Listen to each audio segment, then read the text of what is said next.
말씀, 이제 우리가 이제 부활에 관해서 얘기했는데, 오늘 아침에는 민족적인, 국가적인 회복, 부활이 있어야 된다는 거. 오늘은 이제 개인적인 부활을 한번 보겠습니다. 요한복음 5장을 보겠습니다.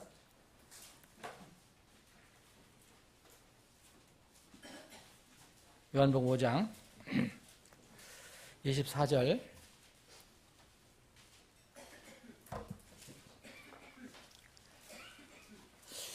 제가 읽겠습니다. 제가 오늘 이렇게 보양식을 먹었으니까 힘있게 한번 읽어보겠습니다. 진실로 진실로 내가 너희에게 이르노니 내 말을 듣고 또 나를 보내신 분을 믿는 자에게는 영존하는 생명이 있고 또 그는 정죄에 이르지 아니하리니 사망에서 생명으로 옮겨졌느니라. 아멘. 여러분들 다 이렇게 되는 걸로 믿습니다. 진실로 진실로 내가 너희에게 이르노니 죽은 자들이 하나님의 아들의 음성을 들을 때가 오고 있나니 곧 지금이라. 듣는 자들은 살리라. 아버지께서 자기 속에 생명이 있는 것 같이 아들에게도 주사 그 속에 생명이 있게 하셨고 또 그가 사람의 아들이므로 그에게 또한 심판을 집행할 권위를 주셨느니라. 이 말에 놀라지 말라. 무덤 속에 있는 모든 자들이 그의 음성을 듣고 나올 때가 오고 있나니 선을 행한 자들은 생명의 부활로 악을 행한 자들은 정죄의 부활로 나오리라. 아버지 하나님, 오후에도 기쁜 마음으로 감사한 마음으로 하나님 집에 모여 주님을 찬양하고 경배합니다. 특별히 이 시간에 주님께서 우리에게 주신 이 생명의 말씀을 나눕니다. 참 꿀송이와 같은 그런 다른 말씀이 되기를 원합니다. 아버지 하나님, 이보다 더 좋은 것이 우리에게 뭐가 있겠습니까? 이 놀라운 앞으로 일어날 이 놀라운 하나님의 계획이 성취될 때 우리는 영원토록 주님과 함께 주님을 찬양하고 경배하며 살 수 있게 될 것입니다. 그날을 소망하며 오늘 이 시간에도 주님을 그려보며 이 시간에 마음으로 주님을 찬양하며 이 말씀을 듣습니다. 성령 하나님께서 친히 우리를 향해서 직접 필요한 말씀을 선포해 주옵소서. 거룩하신 예수님의 이름으로 기도합나이다. 아멘. 여러분, 오늘 우리가 읽은 내용 여러분 많이 읽어보시지만 여기에는 단순한 의미로 그냥 우리가 생각하는 부활만 들어있는 게 아닙니다. 한번 여러분 깊이 한번 생각해 보십시오. 지난 주일 오전 말씀 혹시 기억하십니까? 내용 기억하십니까? 우리 최소한 모르면은 우리 최준 선생님처럼 얼른 이렇게 주보를 펴놓은 거 딱 나오잖아요. 주보 가운데. 그래서 이 공의로우신 하나님의 속성에 대해서 공의로우신 하나님에 관해서 의로우신 하나님, 그래서 의롭게 심판하시는 하나님에 대해서 말씀을 드렸습니다. 여러분, 공의로운 하나님이라 그러면 공의롭게 심판하시는 하나님이다. 그러면 우리가 살고 있는 인생이 여러분이 생각하기에 공평합니까? 불공평합니까? 그걸 여쭤봤을 겁니다. 지금도 불공평하다고 생각하는 분들이 있을 것입니다. 그러나 이 세상과 다음 세상을 다음 세상까지 연결해서 보면, 통합해서 보면 인생은 불공평한 인생이 없습니다. 한 사람도 없습니다. 이유는 저는 하나님 말씀을 철저히 믿기 때문입니다. 예수님은 이 냉수 한 잔의 수고도 내가 잊지 않겠다고 했습니다. 그러면 어떻게 하나님께서 불공평하게 다음 세상을 우리에게 심판해서 주시겠습니까? 그게 불가능한 겁니다. 불공평한 세상을 우리가 맞이할 것이라는 것이 그게 불가능한 겁니다. 지금은 그런 부분도 분명히 있습니다. 그렇죠? 잘 사는 사람, 못 사는 사람, 아픈 사람, 안 아픈 사람, 뭐 조금만 해도 잘 되는 사람, 밤새도록 해도 잘 안 되는 사람, 뭐 여러 가지 있지만 다음 세상은 모든 것이 다 공평하게 다 회복이 되고 심판을 받게 됩니다. 개인 없습니다.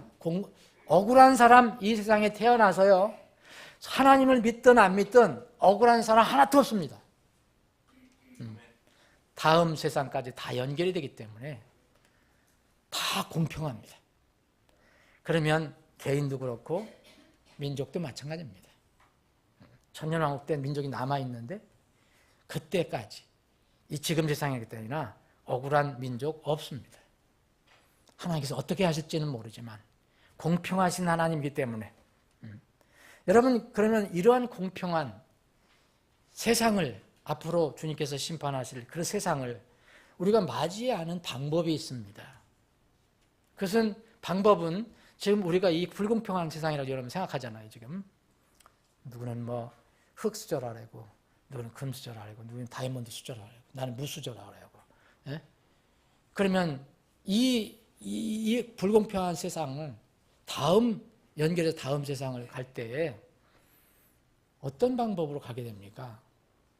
그 방법은 불신자나 신자나 다 이 과정을 통과합니다. 뭘 통과합니까? 부활.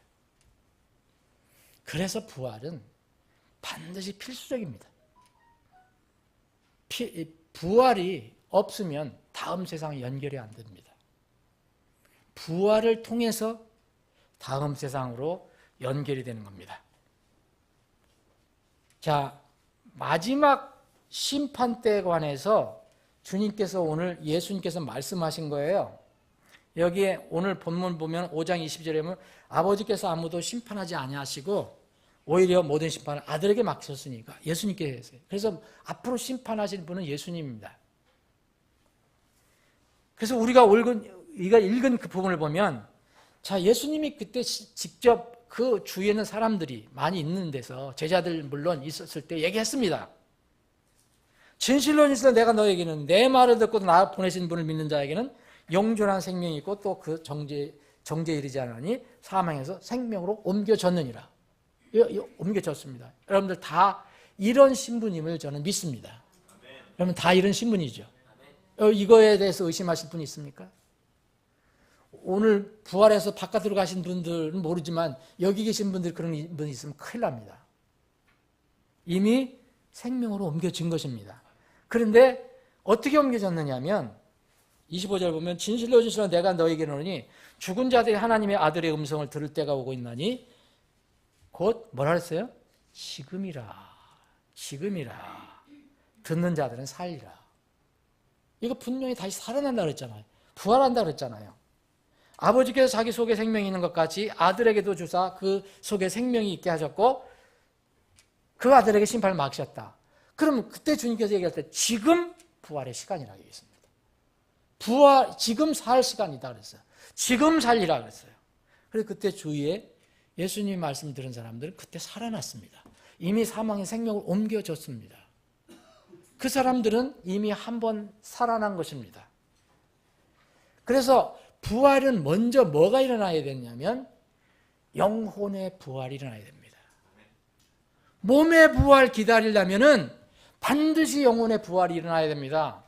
그 영혼의 부활은 이 복음을 통해서만 일어납니다. 곧 하나님의 말씀, 곧 주님의 말씀, 하나님 아들의 음성을 들어야만 살아납니다. 그때 예수님께서 있을 때는 그렇게 얘기했습니다. 지금 하나님의 음성을 들을 때가 지금 오고 있는데 바로 그때가 지금이다. 먼 미래가 아니라 지금이다. 그래서 그 말씀을 듣는 자들은 살아나리라. 그래서 살아나게 됩니다. 많은 사람들이 살아났습니다. 그러면 28절, 29절은 뭡니까? 이건 다른 부활을 얘기합니다. 이게 무슨 부활이냐? 이것은 부활의 그 신분을 얻은 사람들이 실제적으로 물리적으로 일어날 부활을 얘기하는 거예요. 여러분 부활하면은 그냥 몸만 휙 이렇게 일어나는 거 이런 거 생각하는데 원래 예수님이 부활의 첫 열매니까 그런 모습을 보여줬어요. 예수님이 거듭날 이유가 없으신 분이잖아요. 그러니까 그분은 몸이 부활한 걸 보여주셨어요. 그런데 예수님이 오신 목적은 사람들이 몸을 부활시키려고 하는 게 아니라 그 사람이 먼저 살게 하고 살려놓고 곧 부활시켜놓고 사망의 생명으로 옮겨놓고 그리고 나서 마지막에 주님께서 심판하러 오실 때 물리적인 부활이 일어나게 되는 겁니다. 지금 우리가 기다리는 것은 이 뒤에 있는 28절, 29절을 얘기하는 겁니다. 그러나 이 부활 전에 반드시 먼저 선행 조건으로. 자, 오늘 아침에 선행 조건 얘기했는데 주님이 심판하러 재림하시기 전에 반드시 선행 조건이 이스라엘에서 일이 나야 돼요. 이스라엘에서 일이 일어나기 전에 지상 재림을 얘기하는 겁니다. 여러분, 이스라엘에서 일이 일어나기 전에 또 반드시 선행 조건이 뭐라 했습니까? 이방인의 충만한 수가 차야 돼요. 이방인의 때가 차야 돼요. 이 선행 조건이에요. 그 예수님께서 하나님께서 그렇게 말씀하셨어요. 그거를 파기할 사람은 아무도 없습니다. 아니, 그건 내가 그렇게 얘기했지만 이제 내가 빨리 가겠어. 상관없이. 그러실 분도 아닙니다. 반드시 그게 이루어집니다. 근데 이방인의 수가 어떻게 됩니까? 이 이스라엘 사람들이 아니라 세상 민족들에게, 모든 민족들에게 왕국 복음이 증거되어야겠다는 거예요. 증거되기 위해서 그것이 모든 민족들에게 선포되면 이게 모든 민족들이 구원을 받는다는 얘기가 아닙니다. 선포되면 그때 끝이 오리라 그랬습니다. 자, 그러면 선행 조건이 반드시 있는 거거든요. 주님이 오실 때. 휴거는 사실 언제 일어날지는 모르지만 휴거하고 여러분 재림, 지상 재림이 만약 7년이라면 사실 여러 가지 상황이 연결이 되어 있습니다. 근데 오늘 부활에 대해서 얘기하는데 부활은 혹시 라는 사람들이 물리적인 부활. 아, 예수님이 딱 무덤에 묻히셨다가 시체로 계시다가 어느 날 짱 하고 일어나 정말 멋있다. 이런 생각만 하면은 큰일입니다. 자기 영혼이 어떻게 됐는지도 모르고 그런 사람은 부활이 되지 않습니다. 우리가 기다릴 때 이제 앞으로 기다릴 공중 돌림 때는 부활이 일어나지 않아요. 그런 사람들은. 그때 그 사람들 언제 부활이 일어납니까? 언제 일어납니까? 만약 그 사람들이 죽는다면 천년왕국이 끝날 때 일어납니다. 그때는 정죄의 부활입니다. 정죄의 부활. 이게 성경 한 말씀에 이렇게 한 구절로 되어 있지만 이게 다른 성경 말씀과 연결되면 그 안에 그런 내용이 다 들어있는 겁니다. 구약시대에는 예수님께서 오심과 예수님께서 심판하심, 다시 오심이 한 구절에 들어가 있어요. 그래서 몰라요. 초림과 재림 이런 것이 그렇게 오래되어 있는지도 모릅니다. 그렇게 한 구절로 되어 있어요. 그래도 마찬가지입니다. 여러분 여기서 지금 선을 행한 자들은 생명의 부활로, 악을 행한 자들은 정죄의 부활로 하니까 같이 일어나는 걸 생각하는데 그것이 아닙니다, 여러분. 선을 행한 자들은 생명의 부활로 나타난다는 걸 강조한 거고, 악을 행한 자들은 정죄의 부활로 나타난다. 이걸 얘기한 거지, 이 한 동시에 일어난다는 걸 얘기하는 게 아닙니다. 성경은 그렇게 얘기한 적이 없습니다. 자, 그러면은 둘째 사망이라는 성경에 나와요. 둘째 사망이라는 게. 첫째 사망은 누구나 겪어야 된다고 그랬어요. 첫째 사망은 누구나 겪어요. 여러분, 우리가 공중들림을 받는데 지금 휴거를 기다리잖아요. 우리가 휴거 기다리잖아요. 그러면 우리가 몸의 죽음을 통과하지 않고서도 이제 그걸 기다리잖아요.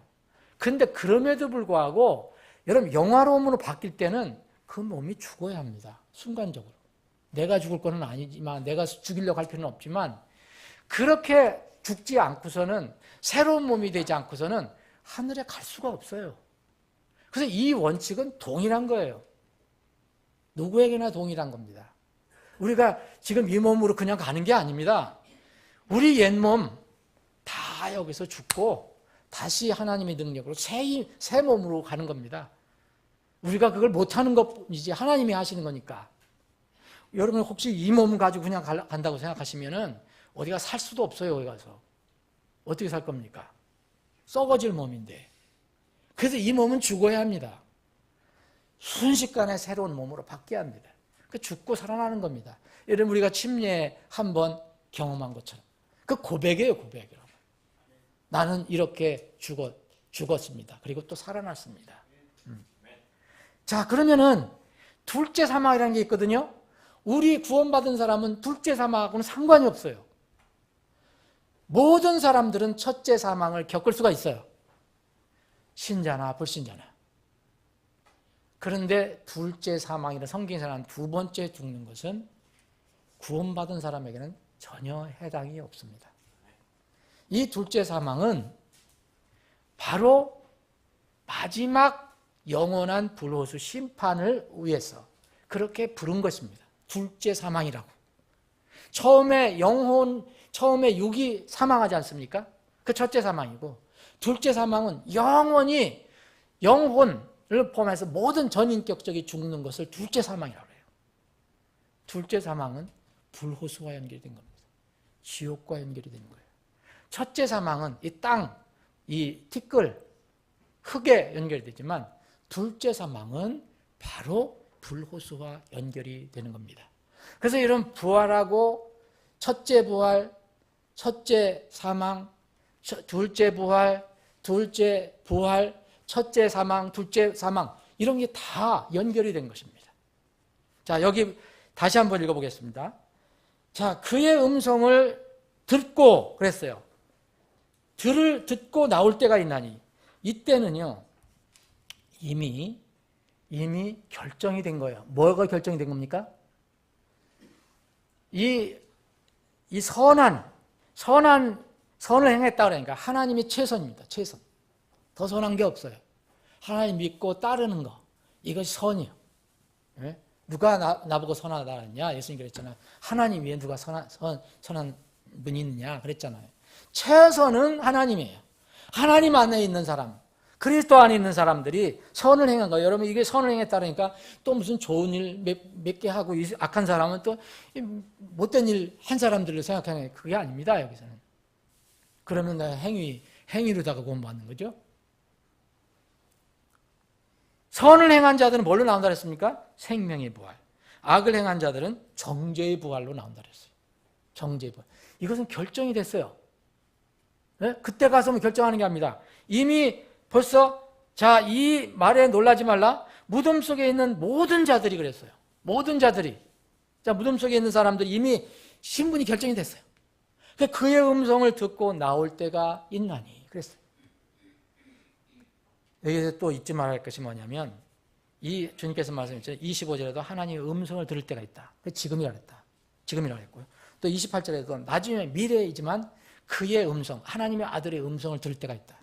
오늘 에스겔 37장에서 이스라엘 죽은 마른 뼈 골짜기에서 하나님께서 에스겔 대언자에게 너 가서 대언해라. 그래서 에스겔 대언자에게 얘기합니다. 그 마른 뼈들이 살 수 있을 것 같냐? 질문했잖아요. 그런데 하나님께서 대언자에게 얘기했을 때 대언해라. 그 대언이 뭡니까? 거기에 주의 말씀을 전해라 그랬어요. 주의 말씀을 전하니까 그게 살아났습니다. 주의 말씀과 관련 없는 것은 아무 소용이 없는 거예요. 그래서 우리가 주의 말씀을 통해서 거듭나는 거예요. 성경 말씀을 통해 하나님 입에서 나온 말씀, 그 복음의 말씀을 통해서 살아나는 겁니다. 이 성경이 다 연결이 되어 있어요. 여기 따로 있고 저기 따로 있는 게 아닙니다. 왜 그의 음성을 들으라? 왜 하나님의 음성을 들으라? 에스겔 30장에 보면 주의 말씀을 뼈들에게 전해라 하는가? 그러니까 에스겔이 그 뼈들 골짜기에 가서 그 말씀, 주의 말씀을 대언하니 그랬어요. 그랬더니 뭐래요? 뼈들이 막 움직이기 시작하는 거예요. 막 자기 짝을 찾아가고 막 나중에 살까지 붙고. 그런데 나중에 그 숨은 없더라. 생기는 없더라. 그 이제 영혼 문제. 이스라엘이 이제 육은 이렇게 모이지만 나중에 이스라엘이 몸은 있지만 움직이는 움직이지만 그 숨이 없더라. 그것은 나중에 이제 회개의 영이 부어져야 됩니다. 이스라엘 국가적으로. 자, 이렇게 부활은 두 가지 부활이 있어요. 두 가지 형태의 부활이 있는 겁니다. 생명의 부활이 있고 또 정죄의 부활이 있어요. 오늘 부활절 주님 부활하셨네. 믿지 않는 사람들 부활? 지들 부활 아무리 믿으라 그래봐. 그러죠? 그런데 그분들도 부활해야 됩니다. 정죄의 부활 때문에. 정죄의 부활로 나와요. 본인이 뭐 하고 싶지 않아서 안 되는 게 아닙니다. 이 두 가지 부활이 분명히 있습니다. 자, 오늘 요한복음에 예수님께서 말씀하신 것은 생명의 부활이고 정죄의 부활이에요. 생명의 부활은 뭡니까? 영원한 주님과 함께 사는 것. 하나님이 생명이시니까. 내가 곧 길이요 진리요 생명이니. 내가 부활이요 생명이니. 이 누굽니까? 하나님, 예수님을 얘기하는 거죠. 그러니까 생명의 부활이에요. 그리고 정죄는 뭡니까? 하나님 떠난 사람들이에요. 그리스도와 상관이 없는 사람. 그리스도가 이 속죄를 위해서 했는데 아무 믿지도 않고 거절하고 받아들이지 않는 사람들. 여전히 죄인이라고 선언합니다. 정죄의 부활이에요. 저 부활해서 왜 부활하느냐? 정죄를 받기 위해서 부활하는 겁니다. 그래서 정죄의 부활이에요. 그러면 이 두 가지 부활에서 이 두 가지 부활 사이에 시가 있다는 거예요. 시기. 자, 오늘 이 말씀에서는 25절에 영혼이 구원받는 것, 가장 급선무. 이게 말씀을 통해서. 이게 이루어진 사람은 이제 사망의 생명으로 옮겨진 거고, 이 사람들은 나중에 때가 되면 이제 이 부활로 생명의 부활로 나오는 거예요. 근데 여기 하나님의 음성을 들을 때가 됐는데도, 지금인데도 안 듣고, 뭐 어떻게 하다가 생이 끝났어요. 세상에 좋은 말이 왔어요. 그럼 이 사람들은 더 이상 하나님의 생명의 부활을 알리는 말씀을 들을 수가 없고, 그때는 뭘 들어야 하냐? 딱 하나만 기다려야 돼요, 이제는. 하나님의 음성을 기다리는데, 정죄로 부활하라는 음성을 듣게 되는 겁니다. 이때 이 사람들은 일어나게 되어 있어요. 여러분, 무덤에서 나중에 부활할 때, 정죄 부활할 때 바로 하나님의 음성을 들어야 이 사람들도 일어나게 되어 있습니다. 산 사람이나 믿지 않아 죽은 사람이나 다 하나의 음성을 들어야 부활이 일어나는 거예요. 부활이. 분명히 성경을 그렇게 얘기하고 있습니다. 자, 두 형태의 부활 중에 그러면 이 부활은 분명히 시기가 달라요. 생명의 부활과 정죄의 부활은 상당 기간이 있습니다. 그 갭이 있어요. 이 생명의 부활을 첫째 부활이라고 부르는 겁니다. 첫째 부활. 정죄의 부활은 그래서 둘째 부활이라고 해요. 이 둘째 부활은 왜 둘째 부활을 해야 되느냐? 두 번째 사망을 받기 위해서 부활해야 합니다. 첫째 부활은 영원한 생명을 위한 것이기 때문에 영생과 관련이 있습니다. 요한계시록 잘 아시는 거 다시 한번 보겠습니다. 요한계시록 20장 한번 보세요.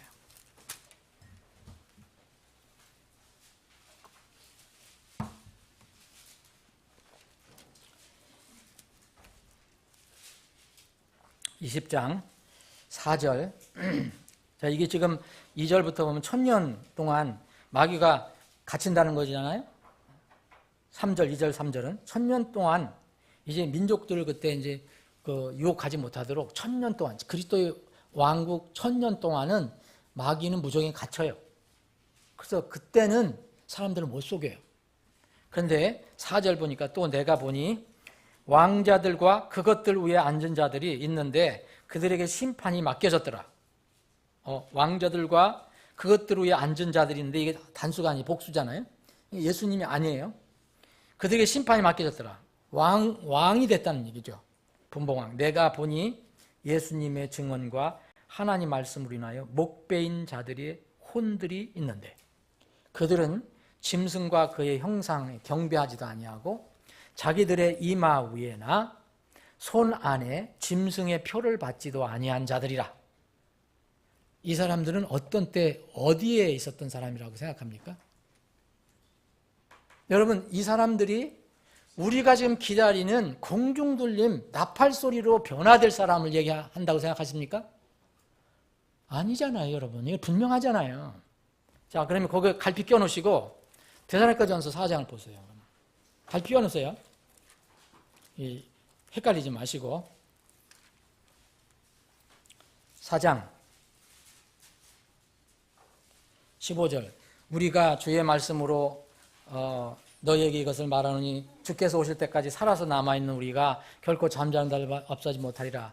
주께서 호령과 천사의 음성과 하나님의 나팔 소리와 함께 친히 하늘로부터 내려오시리니 그리스도 안에서 죽은 자들이 먼저 일어나고 그 뒤에 살아서 남아있는 우리가 그들과 함께 구름들 속으로 채어 올라가 공중에서 주를 만나리라. 우리가 지금 만약 이 나팔 소리가 난다면 우리가 여기서 옛 몸이 죽고 다시 새 몸을 받아서 새 사람 돼서 다시 올라가지만 우리보다 먼저 죽었던 이 무덤에 있는 분들은 어떻게 됩니까? 일어난다 그랬죠. 누구 음성을 듣고 일어나는 겁니까? 주의 음성을 듣고 일어나잖아요. 주의 음성, 항상 주의 음성, 항상 하나님의 음성, 하나님 말씀 원래 일어난다 그랬잖아요. 분명히 그리스도 안에서 죽은 자들이 먼저 일어나고, 이게 뭐예요? 먼저 일어났다는 게 부활이잖아요. 그래서 공중 들림은 부활을 얘기하는 거예요. 그 뒤에 살아서 남아있는 우리가 그들과 함께 구름들 속으로 채 올라가 공중에서 주를 만나리라. 그리하여 우리가 항상 주와 함께 있으리라. 그러므로 이 말씀대로 서로 위로하라. 그러면 우리가 여기서 보면 17절에 보니까 우리가 채 올라간다 그러니까 이 몸이 그냥 채 올라가는 걸 생각하시는데 그게 아니고 우리 이 옛 몸은 그냥 완전한 몸으로 바뀌기 전에 죽습니다. 새로운 몸이 되기 위해서. 그건 우리 힘으로 하는 게 아니라 하나님께서 그렇게 하시는 거예요. 순식간에. 고린도전서 15장을 보세요. 같은 부활을 얘기하는 공중 들림을 얘기하는데 여기 고린도전서는 뭐라고 얘기합니까? 이걸 부활이라고 얘기해요. 공중 들림이라고 얘기하지 않습니다. 우리에게 공중 들림은 부활입니다. 네. 고린도전서 15장. 이 고린도전서 15장에는 부활장이라는 다 아시죠? 네. 부활장. 그런데 이 쭉 읽어보시면 여기에 우리가 어떻게 될 것이냐. 우리가 썩지 않을 몸으로, 완전히 썩지 않을 몸으로 영화로운 몸으로 바뀔 것이라고 얘기합니다. 그게 강조예요. 여기서는. 데살로니가전서 4장에는 순식간에 우리가 공중으로 끌어올려 간다는 거, 죽은 자들보다 우리가 앞서지 못하는 거, 죽은 자들이 항상 먼저 믿은 선배들이 먼저 일어나고 그 다음에 우리가 일어난다는 것을 강조한 거예요. 그래서 믿는 그리스도 안에 죽은 자들이 다 이 공중으로 올라간다는 걸 강조한 거고, 여기서는 강조하는 것은 같은 사건이지만 썩지 않을 것을 입는다는 걸 강조하는 겁니다. 데살로니가전서 4장에 어디 썩지 않을 몸이라니 나오지 않지 않습니까? 강조 방향이 틀리니까. 여기는 썩지 않을 것. 부활의 본체가 뭐냐? 이미 썩는 문제를 다 해결한 사람들, 그 사람들이 여기에 해당된다라고 얘기하는 겁니다. 고린도전서 15장 자 50절 형제들아 이제 내가 이것을 말하니 살과 피는 하나님 왕국을 상속받을 수 없으며 또한 썩는 것은 썩지 않을 것 상속받지 못하라. 이 문제가 아직 해결 안 된 사람은 부활의 의미가 없다는 거예요. 보라 내가 너에게 한 가지 신비를 알려노니 우리가 다 잠자지 아니하고 마지막 나팔 소리가 날 때 눈 깜짝할 사이에 순식간에 다 변화되리라. 나팔 소리가 나매 죽은 자들이 뭐예요?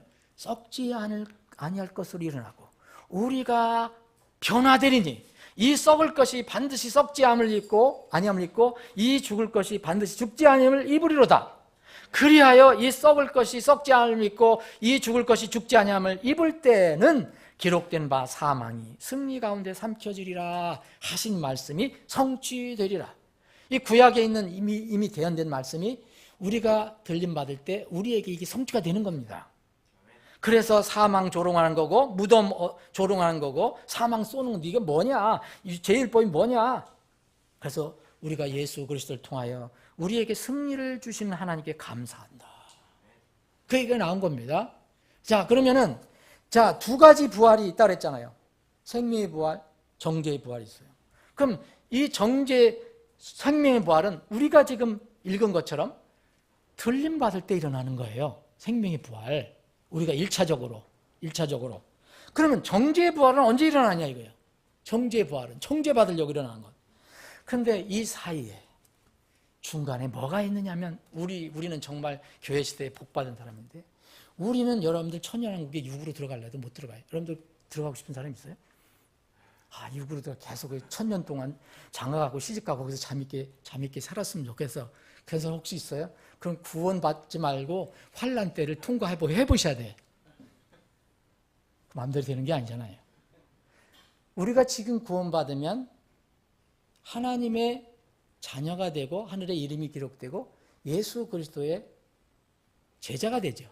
예수 그리스도에 속하게 된죠. 우리가 예수 그리스도에 속하게 돼요. 예수 소유가 돼요. 그래서 예수님이 오실 때 예수님의 소유가 된 사람들만 들림이 되는 겁니다. 부활이 되는 거예요. 그러면 이 과정을 겪지 않은 사람들이 남아있잖아요. 끝내 예수님을 부정하고 끝내 고집지은 사람, 그리고 있어도 정말로 모든 세상이 복음이 선포되어야지만 하나님이 정하시는 그런 어떤 방법에 의해서 정말 저 사람은 더 기회가 필요할 수도 있다 그런 생각되는 사람들은 또 남아있을지도 모릅니다. 그 사람들이 우리가 들림받고 나서 이 땅에 남는 거예요. 그 사람들은 육을 갖게 되는 거죠. 여전히 땅에 사니까. 그게 바로 환난은 지상에서 일어나는 거예요. 이 환난이 끝나고 천년왕국은 지상에서 이루어지는 겁니다. 그때 바로 이 육을 입고 들어가는 사람도 있는 거예요. 육을 입고 들어가는 사람. 여러분 요한계시록은 바로 그걸 얘기하는 거예요. 지금 여러분 무천년 믿는 사람들 아니면 환난 후 휴거서를 믿는 사람들은 그렇게 해석을 안 하지만 이 요한계시록에 기록된 이런 것들이 다 우리가 구원받는 우리가 지금 겪어야 할 것이라고 얘기하지만 참 어려운 얘기죠. 근데 우리가 믿는 대로 이걸 해석한다면 여러분 6장 이후로 19장까지는 누구에게 해당이 되는 거예요? 이 땅에 남는 사람입니다. 그래서 순교하는 사람들이 많이 생기는 거예요. 특히 이스라엘은요, 다시 말씀드리겠어요. 이스라엘에게는 섭리적으로 하나님께서 회개의 샘물을 터뜨려 주실 때가 있어요. 회개의 영을 부어주실 때가 있다고 그랬잖아요. 그래서 최소한도 12지파에 12,000명씩 그때 환란 때 14,400,000명이 이것은 무슨 장막교회 신천지 교회 성도를 얘기하는 게 아니고 거기 지파별로 다 12,000명씩 나오잖아요. 그래서 자기들은 그래도 지파를 또 만들었다고 한국에서 이렇게 무슨 깃발을 만들어서 다 모이더라고 거기에. 그 사람들은 바로 이스라엘 사람들 얘기합니다. 이스라엘 사람들이 환란 때 복음을 전합니다. 근데 여러분 그때 얼마나 많은 사람이 죽습니까? 환난 당하는 사람들도 이 구원받은 사람도 죽어요. 구원받은 사람도 구원을 받았지만 끝까지 믿음을 지키기 위해서 죽잖아요. 목숨을 바꾸잖아요. 이 사람들이 오늘 우리가 살펴본 20장에 있는 사람들이에요. 이 사람들이 여러분 여기 보세요. 예수님이 증언과 하나님의 말씀을 이루는 목베인 자들의 혼들이 있는데 여러분들이 예수님을 위해서 목을 한번 베본 적이 있어요? 분명히 목베인 자들이라고 얘기하지 않습니까? 이 사람들은 뭐 했습니까?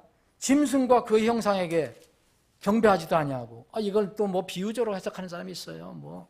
그렇지만 실제로 여러분 짐승 앞에 그리고 그 형상에게 절하라고 하는 여러분 강요받은 적이 있어요? 북한은 지금 있지만 북한은 소규모의 지금 그런 왕국이에요, 여러분. 여러분 북한에 무슨 수학여행 보낸다는데 이게 정신 나간 사람들이 너무 많아. 우리 학생들을 북한에 저쪽 남쪽에서 거기 수학여행 보낸다 그러잖아요. 이렇게 정신 나간 사람들이 많은 거예요. 가서 뭐 하는지 아세요? 가면 통일이 안 되면 제일 먼저 가서 황금 김일성 동상 앞에 가서 절해야 돼요.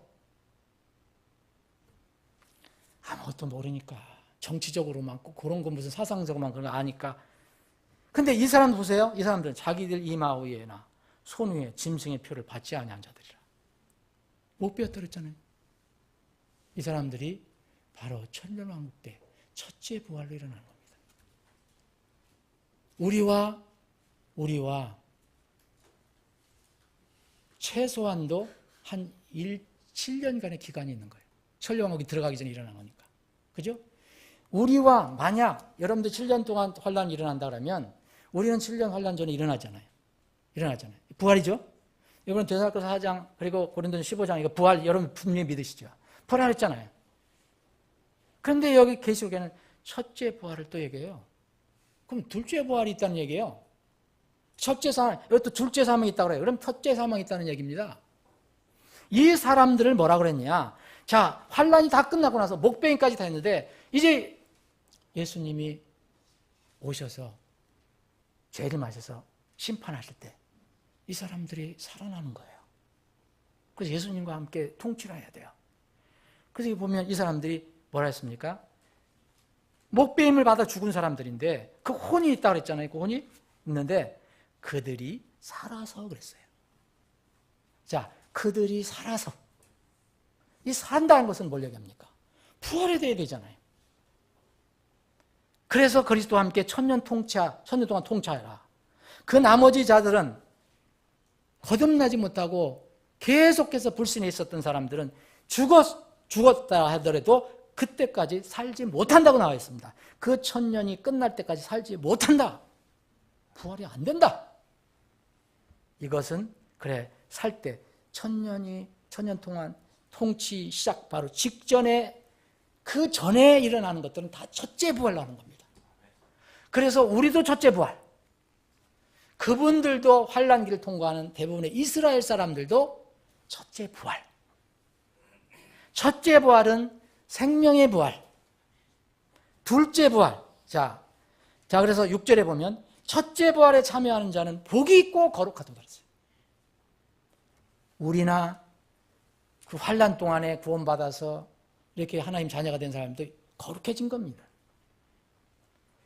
그래서 첫째 부활에 참여하는 자는 복이 있고 거룩하다. 그런데 둘째 사망이 그들을 다스릴 권능을 갖지 못해요. 이 사람들은 첫째 사망은 당했어요. 그죠? 목배임을 당했어요.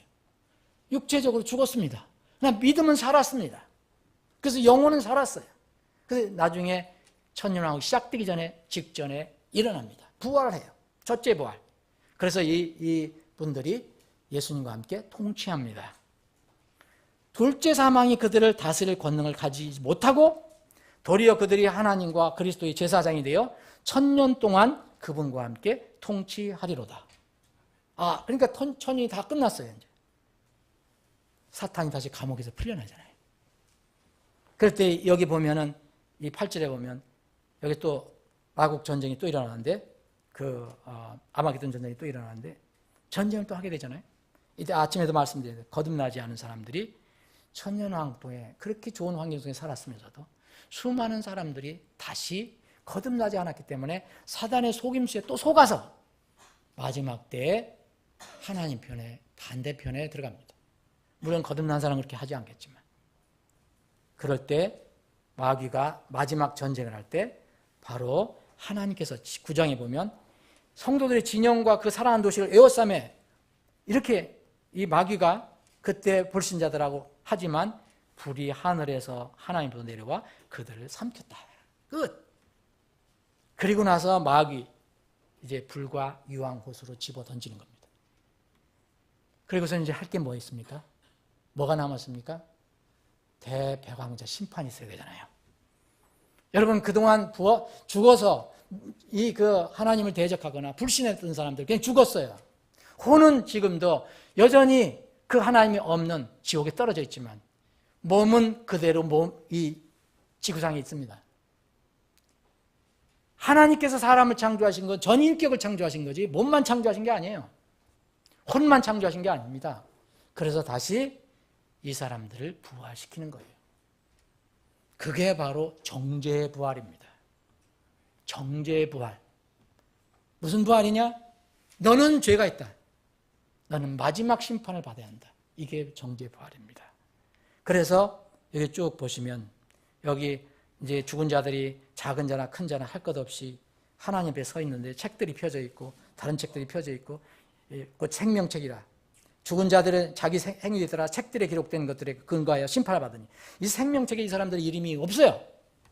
그래서 그들의 행위에 따라서 심판을 받습니다. 13절 보세요. 바다가 자기 속에 있던 자들을 다 내어줘요. 사망과 지옥도 자기 속에 있던 자를 다 내어줘요. 그들이 각각 자기 행위들에 따라 심판을 받아 내어줬다 그랬습니다. 이때 이 사람들이 다시 모여야 됩니다. 이게 바로 성경에서 얘기하는 둘째 부활입니다. 둘째 부활이라는 용어는 없어요. 근데 첫째 부활이 있어요. 그리고 첫째 사망이라는 말은 없어요. 근데 둘째 사망을 얘기해요. 그러므로 바로 이 대배광자 심판 때 받는 이 정죄를 받기 위해서 일어나는 것은 둘째 부활이라고 우리가 얘기합니다. 그래서 첫째 부활에 참여하는 자가 복이 있고요. 둘째 부활에 참여하면 안 됩니다. 둘째 부활에 참여하면 이건 비참한 것입니다. 우리 첫째 부활, 생명의 부활은 이 시대에 우리 거듭난 성도들과 또 환난기에 구원받은 그런 사람들이 첫째 부활에 참여해서 영원한 생명으로 들어가는 거예요. 여러분들과 저는 어떤 복이 있느냐? 대환난은 겪지 않을 것이라는 것이죠. 우리가 비록 구원받고 나서 이 땅에 살면서 이 환난은 겪지만 그런 무시한 그런 성경에서 얘기하는 대환난, 이것들은 우리에게 쏟아지지 않는다고 그랬습니다.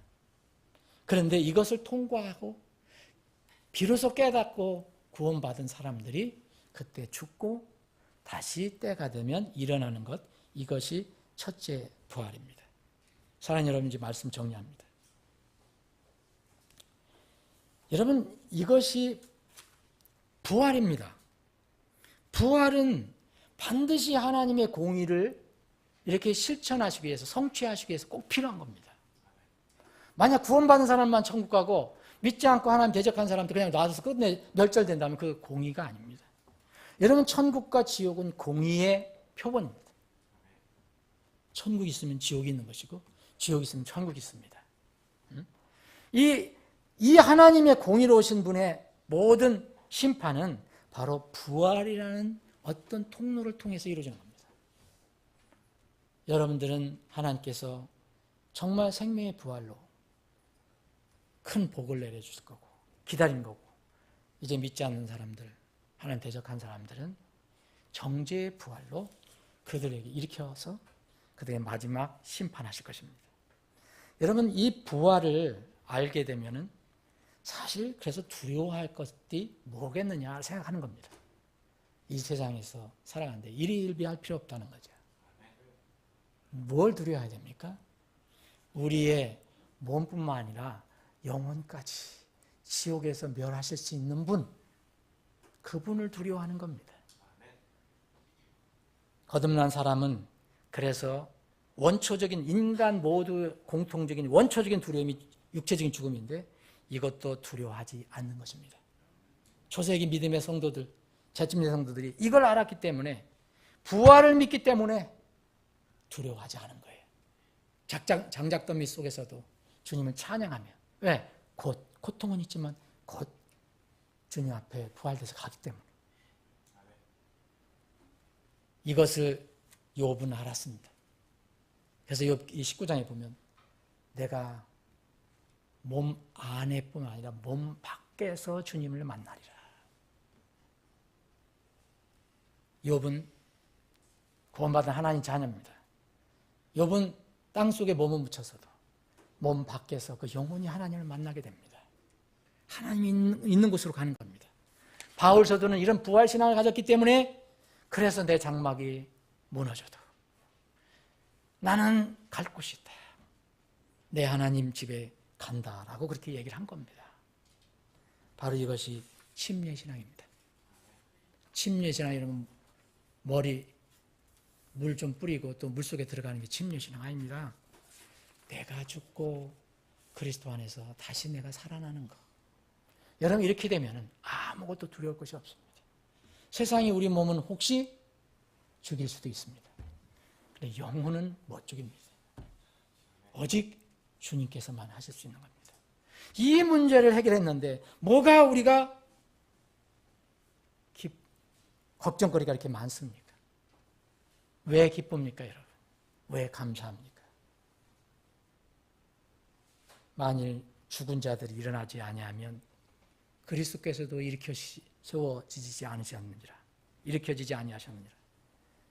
또 그리스도께서 일으켜지지 아니하셨다면 너희 믿음이 헛되고 너희가 여전히 죄들 가운데 있으며 따라서 그리스도 안에서 잠든 자들도 멸망하리라. 무슨 소망이 있습니까? 만일 우리가 이 세상 삶을 사는 동안에만 그리스도 안에서 소망을 갖는다면 여러분 생각해 보십시오. 우리가 지금 사는 이 세상, 우리가 열심히 땀 흘려 일해야 되는 세상이지만 우리가 이 세상 삶을 사는 동안에만 그리스도 안에 소망이 있다면 여러분들과 저는 모든 사람들 가운데서 우리가 가장 비참한 자니라. 부활이 없으면, 이 생명의 부활이 없으면 우리는 가장 비참한 사람입니다. 여러분, 이 세상은 지금 힘들고 어렵지만 이 부활의 놀라운 진리를 알면 우리는 끝까지 소망 속에 살아가는 겁니다. 부활의 날이, 생명의 부활의 날이 지금 다가오고 있습니다. 나는 부활의 생명이, 나를 믿는 자는 죽어도 살겠고 누구든지 살아서 믿는 자는 결코 죽지 아니하리라. 그래서 주님께서 말씀하십니다. 이것을 네가 믿느냐? 여러분 부활 믿으십니까? 부활을 믿는 여러분들과 저에게 주님께서 예비한 그 복이 기다리고 있음을 여러분들 분명히 아십니다. 이 부활의 주님을 기다리면서 이 땅에서 힘있게 살아가시기 바랍니다. 아버지 하나님, 오늘 세상에서는 부활주일이라고 여러 가지 행사를 하고 많은 프로그램을 진행하지만 많은 사람들이 부활에 대해서 알지 못하는 경우가 있음을 저희들이 압니다. 먼저 그 영혼의 부활이 있어야 하는데 물리적인 부활만 생각하는 사람들이 얼마나 많이 있습니까? 바로 지금 하나님의 아들 예수 그리스도의 입에서 나오는 그 생명의 말을 들을 때가 바로 지금이라고 했는데 주님, 여전히 주님께서 오시기 전까지는 이 생명의 부활의 기회가 우리 주위에 아직도 놓여 있습니다. 주님, 이 생명의 부활을 전하는, 곧 복음을 전하는 우리의 사명이 흔들리지 않고 늘 주님 오실 때까지 더 우리가 열심히 일을 감당할 수 있도록 믿음을 더해 주시기를 원합니다. 저희들은 이제 생명의 부활의 그 시간을 기다립니다. 그러나 이 생명의 부활의 시간을 놓치면 둘째 사망이 일어나고 그 둘째 사망을 위해서 이제 둘째 부활이 있어야 합니다. 첫째 부활에 참여한 자는 복이 있고 거룩하다고 했습니다. 우리가 복음을 전하는 것은 이 첫째 부활에 속해야 한다고 전하는 것입니다. 지금 오늘 부활주를 생각하면서 우리가 다시 한번 마음을 가다듬고 결단하는 생명의 부활을 전하는 저희들이 될 수 있도록, 우리 교회가 될 수 있도록 인도해 주시옵소서. 모든 것을 주님께 의탁하고 감사드리며 거룩하신 예수님의 이름으로 기도합니다. 아멘.